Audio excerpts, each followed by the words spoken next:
సామెతల గ్రంథము 18వ అధ్యాయము 16వ వాక్యాన్ని మనం చదువుదాం. 18, 16.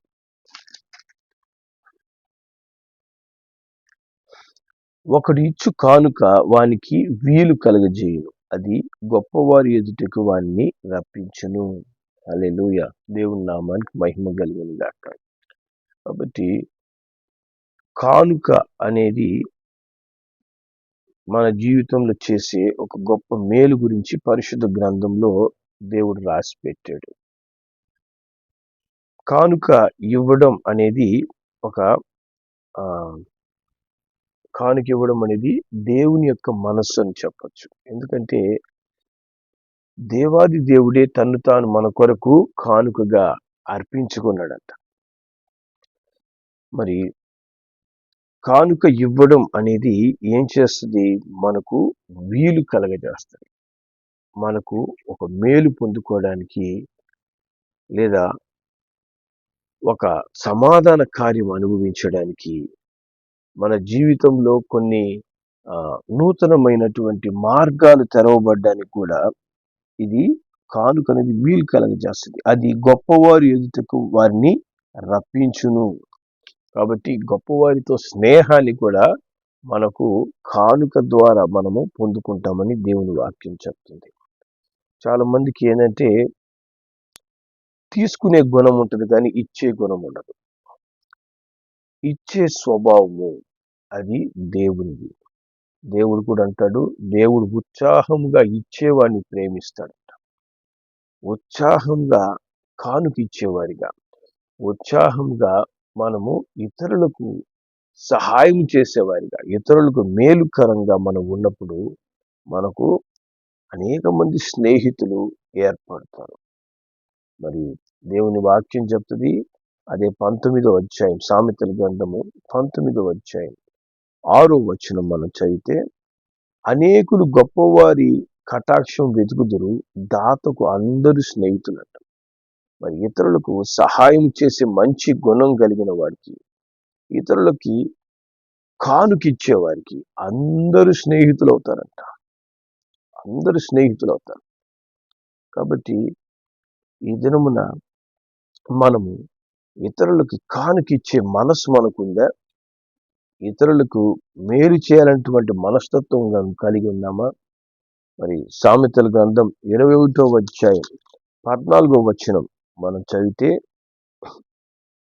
చాటున ఇచ్చిన బహుమానము కోపము చల్లార్చును, ఒడిలో ఉంచబడిన కానుక మహాక్రోధమును శాంతపరుస్తుందంట. చూసారా? కొన్నిసార్లు మనం ఇచ్చే కానుక అది మహాక్రోధమును కూడా శాంతపరచగలిగినటువంటి శక్తి ఉందంట కానుకకు. మనం ఒకరికి ఇచ్చే గిఫ్ట్ అనేది మనము ఎప్పుడైతే తగిన సమయంలో, తగిన సందర్భంలో మనం ఇస్తామో అది కోపము చల్లారుస్తుంది. చాటున ఇచ్చిన కానుక, నేను ఒకరికి కానుకిస్తున్నాను లేదా ఒకరికి మేలు చేస్తున్నాను అనేది ఊరందరికీ ప్రచారం చేసుకొని కొంతమంది చేస్తుంటారు. చేసే సహాయం చిన్నది, కానీ దాని యొక్క ప్రచారం చాలా పెద్దగా ఉంటుంది. కానీ ఏ విధంగా మనం కానుక ఇవ్వాలంట, బహుమానం ఇవ్వాలంట? చాటున ఇచ్చిన కానుక. మనం ఇచ్చే సహాయం అనేది చాలా వరకు రహస్యంగా ఉండడం మేలు. అది దేవునికి తెలిస్తే చాలు. మరి ఆ విధంగా బహుమానం ఇచ్చినప్పుడు అది కోపాన్ని చల్లారుస్తుందంట. ఎంత పెద్ద కోపము, కసి ఒకరి మీద ఒకరికున్నా కూడా మరి అటువంటి సమయంలో మనం వెళ్ళి వారిని మంచిగా ప్రేమతో పలకరించి వారికి ఒక మన కానుక మనం ఇచ్చినప్పుడు, ఒక గిఫ్ట్ని వాళ్ళకి మనం ఇచ్చినప్పుడు వారిలో ఒక శాంత గుణం, సమాధానం ఏర్పడుతుంది. మరి మహాక్రోధమును శాంతపరిచేది ఒడిలో ఉంచే కానుకంట. దేవుని నామానికి మహిమ కలుగును గాక. మరి పరిశుద్ధ గ్రంథంలో యాకోబు ఏశావు యొక్క వాళ్ళిద్దరి మధ్యలో జరుగుతున్నటువంటి అసమాధానం మనకందరికీ తెలుసు. మరి దేవుని వాక్యంలో ఆదికాండం మరి 27వ అధ్యాయం 41వ వచనం మనం చదివితే, దేవుని వాక్యం చెప్తుంది, తన తండ్రి యాకోబుకి ఇచ్చిన దీవెన నిమిత్తం ఏశావు అతని మీద పగపట్టెను. మరియు ఏశావు, నా తండ్రిని గూర్చిన దుఃఖ దినములు సమీపంగా ఉన్నవి, అప్పుడు నా తమ్ముడైన యాకోబును చంపెదను అనుకున్నాడంట. కాబట్టి యాకోబు చేసినటువంటి మోసాన్ని బట్టి ఏశావుకు చాలా కోపం వచ్చింది. మరి పగబట్టాడంట. కసి తీర్చుకోవాల్సిందే ఏ విధంగా కూడా. నా కక్షను నేను తీర్చుకుంటాను అని చెప్పి తమ్ముడిని సొంత తమ్ముడిని చంపాలనుకున్నాడంట. చూసారా? మరి ఈ దినాల్లో మనం గమనిస్తే పైకి ఒకరొకరు బాగా మాట్లాడుకుంటుంటారు, నవ్వుకుంటుంటారు, కానీ ఒకరంటే ఒకరికి శత్రుత్వం అనేది లోపల లోపల ఉంటుంది. ఎందుకంటే అంచె దినాల్లో ప్రేమ చల్లారిపోతుంది అని దేవుని వాక్యం చెప్తుంది. నిజమైన ప్రేమ మనుషుల్లో ఉండదంట.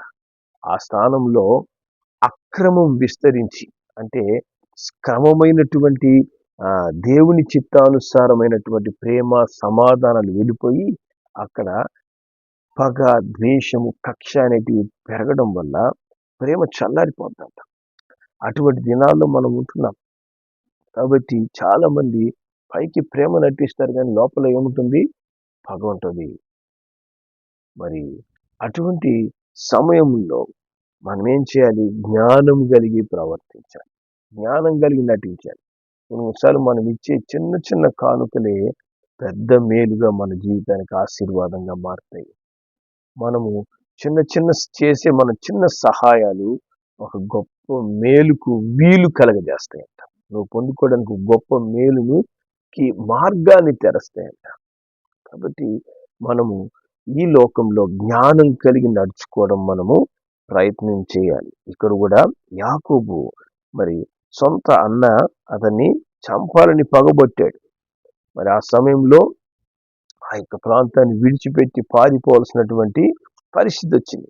కానీ తిరిగి మళ్ళా కొంతకాలం తర్వాత తన తండ్రి యొద్దకు రావాలని ఆశించినప్పుడు అతను తన అన్నతో సమాధాన పడకపోతే నేను నా నాన్న దగ్గరికి, తండ్రి దగ్గర నేను రాలేను అనేది అతను అర్థం చేసుకొని అప్పుడు ఏం చేశాడంట? జ్ఞానం కలిగి కానుకలు పంపించాడంట. మరి ఆదికాండం 32వ అధ్యాయంలో మరి మనం గమనిస్తే 17-18 వచనాలు, మరియు వారిలో మొదటి వానితో, నా సహోదరుని ఏశావు నిన్ను ఎదుర్కొని, నీవెవరి వాడవు, ఎక్కడికి వెళ్తున్నావు, నీ ముందరున్నవి ఎవరినివి అని అడిగిన ఎడల, నీవు, ఇవి నీ సేవకుడిని యాకోబువి, ఇది నా ప్రభువైన ఏశావు కొరకు పంపబడిన కానుక, ఇదిగో ఆయన, అతడు నా వెనుక వచ్చుచున్నాడని చెప్పమని ఆజ్ఞాపిస్తున్నాడు. కాబట్టి చూడండి, ముందుగా ఏం చేస్తున్నాడు ఇతను? తన అన్నతో సమాధాన పడడానికి కానుకను పంపిస్తున్నాడట. సమాధాన పడదామని చెప్పని. కాబట్టి అడిగినప్పుడు ఏం చెప్పుకుంటున్నాడు? మరి నీ తమ్ముడైనటువంటి యాకోబు ఈ కానుక పంపిస్తున్నాడు. మరి అతను వెనక వస్తున్నాడని చెప్పమంటున్నాడు. మరి తన అన్నను కలిసినప్పుడు అతను ఏం చేస్తున్నాడంటే, ఆదికాండం 33వ అధ్యాయంలోకి మనం వెళ్తే 33వ అధ్యాయము 3-4 వచనాలు, తాను వారి ముందర వెలుచు తన సహోదరుని సమీపించే వరకు 7 మార్లు నేలను సాగిలపడినప్పుడు ఏశావు అతన్ని ఎదుర్కొన్న పరిగెత్తి అతని కౌగిలించుకొని అతని మెడ మీద పడి ముద్దు పెట్టుకొని వారిద్దరు కన్నీరు విడిచిరి. కాబట్టి అన్ను చూడగానే సాగిలపడుతున్నాడు. మరి సమాధాన పడ్డాన్ని నేను వచ్చానన్నట్టు తన క్రియలు కనపడుతున్నాయి. అప్పుడు మరి ఏశావు ఏం చేస్తున్నాడంట? దగ్గర చేర్చుకొని కౌగిలించుకొని ముద్దు పెడుతున్నాడు, కన్నీరు కారుస్తున్నారు. ఆ కోపము స్థానంలో ఏమొచ్చింది? సమాధానం వచ్చింది, నెమ్మది వచ్చింది. హల్లెలూయా! ఆ పగ, కక్షలు తొలగి సమాధాన పడుతున్నారు. మరి అదే అధ్యాయము 10-11 వచనాలు మనం చదివితే అప్పుడు యాకోబు అంటున్నాడంట, అట్లు కాదు, నీ కటాక్షం నా మీద ఉన్నడల చిత్తగించి నా చేత ఈ కానుక పుచ్చుకొను. దేవుని ముఖం చూచినట్లు నీ ముఖం చూచి తిని, నీ కటాక్షం నా మీద వచ్చినది కదా, నేను నీ ఎదుగు తెచ్చిన కానుకను చిత్తగించి పుచ్చుకొనుము అని చెప్పి చెప్తున్నాడు. చెప్పినప్పుడు ఆయన బలవంతం చేసినప్పుడు ఆయన ఏం చేశాడంట? అతడు దాన్ని పుచ్చుకొని మనం వెలుదము, నీకు ముందుగా సాగిపోతున్నానని చెప్తున్నాడు. కాబట్టి చూడండి, వారిద్దరి మధ్యలో ఎంత భయంకరమైనటువంటి కక్ష ఉన్నా కూడా దాన్ని సమాధానపరిచిందేంది? కానుక. కాబట్టి మన జీవితంలో కూడా ఎంతోమంది ఎన్నో విధాలైన పరిస్థితులు మనం ఎదుర్కొంటుంటాం. అక్కడ మనకు సమయోచిత జ్ఞానం చాలా అవసరం. సమయోచితంగా మనం ప్రవర్తించాలి. జ్ఞానం కలిగి మనం ప్రవర్తించినప్పుడు మహాక్రోధమును శాంతపరిచే కానుక అనేది చాలా ముఖ్యమైన పాత్ర మన జీవితాల్లో పనిచేస్తుంది. ఆ యొక్క కానుక ఇవ్వడం అనేది సమాధాన పరుస్తుంది. హల్లెలూయా. మరి అట్టి అనుభవాలు నీ జీవితంలో ఎప్పుడైనా నువ్వు అనుభవించావా? ఆ విధంగా నువ్వు కానుక ఇవ్వడం వల్ల వారు స్నేహితులైనటువంటి అనుభవాలు మీరు అనుభవించారా? ఒకవేళ మీకు ఎవరితోనైనా అసమాధానం ఉన్నట్లయితే, ఎవరితోనైనటువంటి ఎటువంటి కక్షలు, కుతంత్రాలు ఉన్నట్లయితే మొదట మీరు ప్రార్థన చేయండి వారి నిమిత్తం. ప్రార్థన చేసి తగిన సమయంన వారిని కలిసేందుకు మరి ప్రార్థనాపూర్వకంగా ప్రయత్నం చేయండి. ఒక చిన్న కానుక ఎత్తుకుపోయి వారి చేతిలో ఇవ్వండి. అది దేవుని చిత్తంలో కలుసుకోవాలన్నప్పుడు శత్రువులతో సమాధాన పడాల్సిన అవసరం లేదు. కానీ ప్రభు చిత్తానుసారమైనటువంటి వ్యక్తులు అనవసరంగా మరి గొడవలు వచ్చి మరి ఇబ్బందులు పాలైన పరిస్థితుల్లో మరి మనము జ్ఞానం కలిగి కానుక ఇచ్చినప్పుడు అది దేవునికి మహిమకరమైనటువంటి కార్యం నీ జీవితంలో జరగడానికి కారణమవుతుంది. హల్లెలూయా. మరి ప్రభు అయిన యేసు కూడా ఒకసారి ఏం చేసినాడంట, మరి కానుకల పెట్టె దగ్గర కూర్చున్నాడంట. మరి మార్కు సువార్త 12వ అధ్యాయంలోకి మనం వెళ్తే, మార్కు సువార్త 12వ అధ్యాయము 41 నుంచి 44 వచనాల వరకు మనము గమనిస్తే, యేసు ప్రభు కానుకల పెట్టె దగ్గర కూర్చొని కానుకల పెట్టెలో ఎవరెవరు ఎంత డబ్బు వేస్తున్నారనేది చూస్తున్నాడంట. మరి దేవుని వాక్యం చెప్తుంది, ధనవంతులు అనేకులు వారిలో అందులో విశేషముగా సొమ్ము వేస్తూ ఉన్నారు. వాళ్ళు దేవునికి ప్రత్యేక కానుక ఇవ్వడానికి ధనవంతులు విశేషంగా సొమ్ము వేస్తున్నారంట. కానీ దాంట్లో ఒక బీద విధవరాలు వచ్చి 2 కాసులు వేసింది కూడా దేవుడు చూస్తున్నాడు. చూసి ఆయన తన శిష్యుని పిలిచి, కానుక పెట్టెలో వేసిన వారందరికంటే ఈమె ఎక్కువ వేసింది. ఎందుకంటే మిగతా వాళ్ళంతా కూడా తమకు ఉన్న దాంట్లో కొంచెం వేశారు. కానీ ఈమె తన లేమిలో తన కలిగినదంతా కూడా, మరి తన దగ్గర ఉండేది 2 కాసులే, అది దేవుని యొద్ద మేలు పొందుకోవడానికి ఆ కానుకలను దేవునికి సమర్పిస్తుంది అని చెప్తున్నారు ఆయన. హల్లెలూయా. కాబట్టి యేసు ప్రభు కూడా కానుక అనే దానికి ఒక ముఖ్యత్వాన్ని ఇస్తున్నాడు. కానుక సమయంలో ఆయనే కానుక పెట్టిన గమనిస్తున్నాడంట. ఎవరు ఎంత మంచి మనస్సుతో దేవునికి ఇస్తున్నారు. మరి దేవుని యొక్క ఆశీర్వాదం పొందుకున్న తరువాత ప్రభువుకి నువ్వు ఎంత మంచి మనసుతో ఇస్తున్నావు అనేది యేసు ప్రభు గమనిస్తాడు. అదే విధంగా లోకపరంగా కూడా మనము ఎదుర్కొనే పరిస్థితుల్లో, మనం ఎదుర్కొనే శత్రుత్వంలో, మనము ఒక ముఖ్యమైన వ్యక్తిని కలిసేదానికి వెళ్ళినప్పుడు మనం ఏం చేయాలి? వాళ్ళకు ఒక మంచి కానుకను తీసుకుపోయి ఇచ్చినప్పుడు మరి అది ఖచ్చితంగా మనకు ఒక వీలును కలగజేస్తుంది, మనకు ఒక సహాయాన్ని కలగజేస్తుంది. దాని ద్వారా వారితో ఒక స్నేహం అనేది ఏర్పడుతుంది, ఒక మంచి బంధం అనేది ఏర్పడుతుంది. హల్లెలూయా. దేవుని నామానికి మహిమ కలుగును గాక. అట్టి జ్ఞానం కలిగిన ప్రవర్తనలు ఎప్పుడైతే దేవుని బిడ్డలుగా మనం చేస్తామో అది దేవుని దృష్టి కూడా విలువైనదని దేవుడు సెలవిస్తున్నాడు. ఎందుకంటే ప్రభువు కూడా కానుక పెట్టె దగ్గర ఉంటూ ఒక్కొక్కరి మనస్సుని గమనిస్తున్నాడు. కానుక పెట్టె దగ్గర కూర్చోవడం ఆయనకేమి పని? కానుక పెట్టె దగ్గర కూర్చోవాల్సిన అవసరం ఏంటంటే ఆ కానుక ఇచ్చుట ద్వారానే ఒక్కొక్క వ్యక్తి యొక్క మనస్సు ఎటువంటిదని దేవుడు చూస్తాడు. ఒక్కొక్కరు ఎంత మంచి మనసుతో దేవునికి ఇస్తున్నావు, ఎంత మంచి మనసుతో నువ్వు ఇతరులకు ఇస్తున్నావు అనేది దేవుడు గుర్తిస్తాడు. హల్లెలూయా. దేవుని నామానికి మహిమ కలుగును గాక. నువ్వు ఇచ్చే కానుకనే ఇతరులకు నీ మనస్సు ఎటువంటిదని తెలియజేస్తుంది. నువ్వు ఏం కోరుకుంటున్నావు అని తెలియజేస్తుంది. కానీ కొంతమంది చేస్తుంటారు ఏ విధంగా అంటే మోసపూరితమైనటువంటి కానుకలు ఇస్తారు. అది మనసులో నిజమైనటువంటి ఇష్టం లేకుండా వారిని మభ్యపెట్టడానికి కానుకిస్తుంటారు. అటువంటివి కూడా మనం జ్ఞానం కలిగి ఉండాలి. మనతో కూడా కొంతమంది ఏం చేస్తారు, అనవసరమైన పరిచయాలు పెట్టుకోవడానికి కానుకిస్తుంటారు ఏదో ఒక విధంగా. మరి అటువంటి మనం ప్రార్థనా పూర్వకంగా నిర్ణయాలు కొన్నిసార్లు మనం తీసుకోవాల్సి వస్తుంది. సమయాన్ని చూడాలి, సందర్భాన్ని చూడాలి. మనకు ఒకరితో అనవసరమైనటువంటి వైరం ఏర్పడింది అన్నప్పుడు దాన్ని అది ఆ యొక్క బంధం మనకు అవసరం. అటువంటి వ్యక్తితో మనకు పరిచయం ఉండాలి అన్నప్పుడు మనం ఏం చేయాలా, ఆ సమయంలో జ్ఞానం కలిగి కానుకివ్వమంటున్నాడు దేవుడు. జ్ఞానం కలిగి నువ్వు కానుకివ్వు. ఆ కానుక ఎలా ఉండాలి? రహస్య కానుకగా ఉండాలి. చాటును ఇచ్చే కానుకని దేవుడు విలువైనదిగా చూస్తాడు.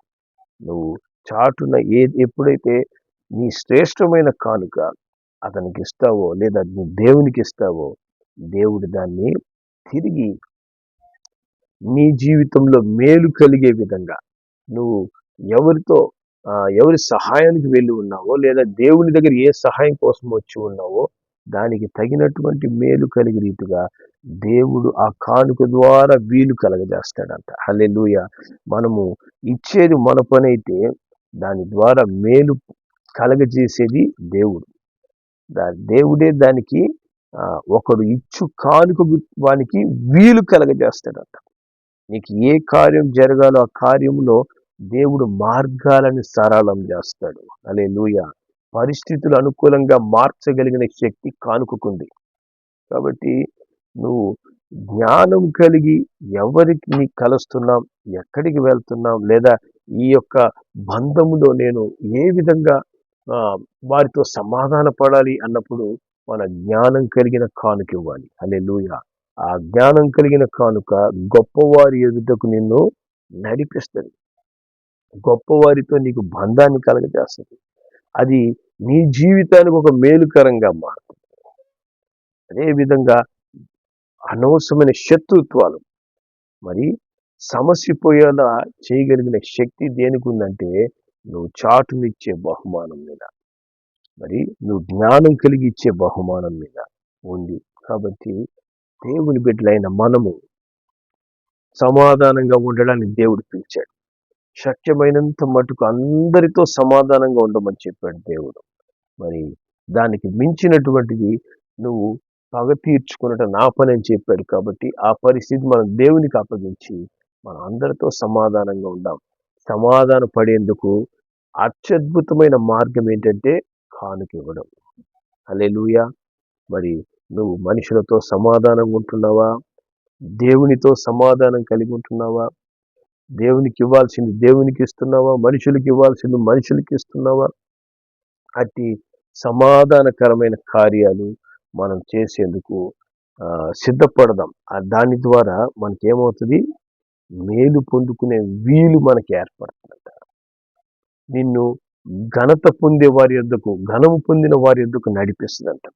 మరి ఆ బహుమానం, మనం ఇచ్చే బహుమానము కోపాన్ని చల్లార్చి ఆ స్థానంలో ప్రేమను, సమాధానాన్ని ఉంచుతుంది.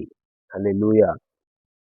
మరి అట్టి సమాధాన కార్యాలు మనం చేసేందుకు దేవుడు మనకు మంచి మనసు ఇచ్చునుగాక. మనము అందరితో సమాధానం కలిగి జీవించేందుకు దేవుడు కృప దయచేయునుగాక. ప్రార్థన చేద్దాం.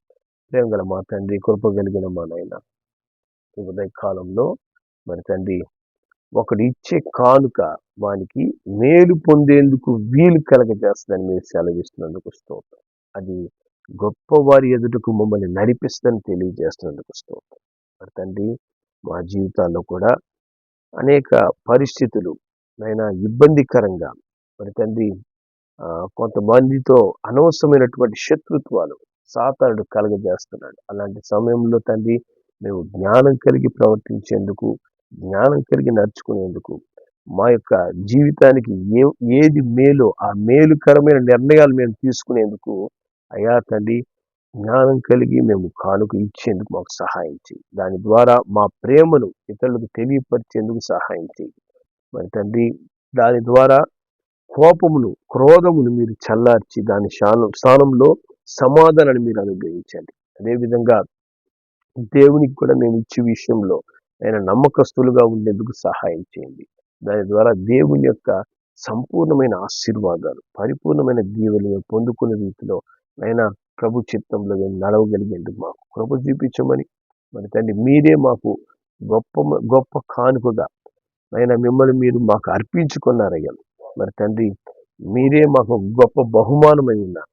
అతి శ్రేష్టమైన బహుమానమైన యేసుని మేము పొందుకున్న వారమై నైనా ఈ లోకంలో జ్ఞానం కలిగి నైనా మా యొక్క జీవితంలో ఎక్కడ ఏ సమయంలో మేము కానుకలు ఇవ్వాలో, ఏ సమయంలో ఏ విధంగా ప్రవర్తించాలో పరిశుద్ధాత్మ యొక్క సహాయంతో ముందుకు నడిచేందుకు కృప దయచేయమని మా ప్రభువు రక్షకుడైన యేసు నామములో ప్రార్థిస్తున్నాం తండ్రి. ఆమేన్.